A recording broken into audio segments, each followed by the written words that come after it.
Chinese New Year is approaching, and the World Affairs Council of St. Louis is celebrating the year of the Rooster. Here with more details of the upcoming celebration is Executive Director Robert Fischer. And I will point out that before we get into the details of your big celebration that's coming up in a couple weeks, I want to introduce people to World Affairs Council, and you have a tremendous history, and to let them know what it is that the organization does. Fine. Yeah. We've been around a long time. We started in 1948 when the then city fathers got together and formed the World Affairs Council to keep St. Louis from returning to isolationism after World War II. And we've operated continuously since that point in time. Essentially, we do three things. We're an educational nonprofit whose purpose is to encourage the people in St. Louis to take an interest in, learn more about, and be more involved in what goes on outside of the United States. And when you think of that, we kind of talk about it in three different segments. The first one is we do community outreach, which is where we have events for the participants which are free of charge to them and give us a chance to help them in whatever the particular cause is. The first one of these is we are the only organization in St. Louis that has an international knowledge competition which involves, or at least invites, all of the public and private high schools to take part. The winning high school gets an all-expense-paid trip to Washington, D.C.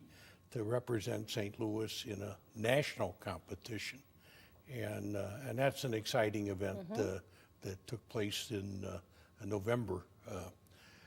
Secondly, we do something called Great Decisions. It is a series of 8 moderated debates that we put on. They're about an hour and a half long. We use the materials, which include a book and videos produced by the Foreign Policy Association.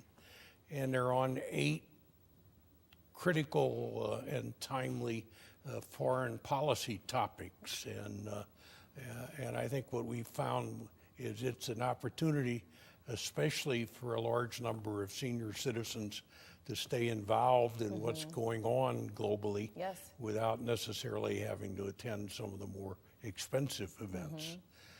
The third thing is the International Humanitarian of the Year event. We're in our 6th year of doing that. It is to recognize corporations or individuals for their extraordinary accomplishments in solving one of the global humanitarian crises. In October, it was that event that celebrated Washington University as a world-class university. Mayor Slay for his contribution to international for the 16 years that he's been in the mayor's office, and a fellow by the name of Jim Knight, who is the global, or really the Global Achievement Award winner, who's done things for nonprofits for the last 25 years. And then you also bring ambassadors here, is that correct? Well, yes, that's the second activity is we have about 700 active members, and we put on programs for them which are open to everyone. And 3 or 4 of those 12 to 15 programs each year are bringing ambassadors from strategic countries to St. Louis.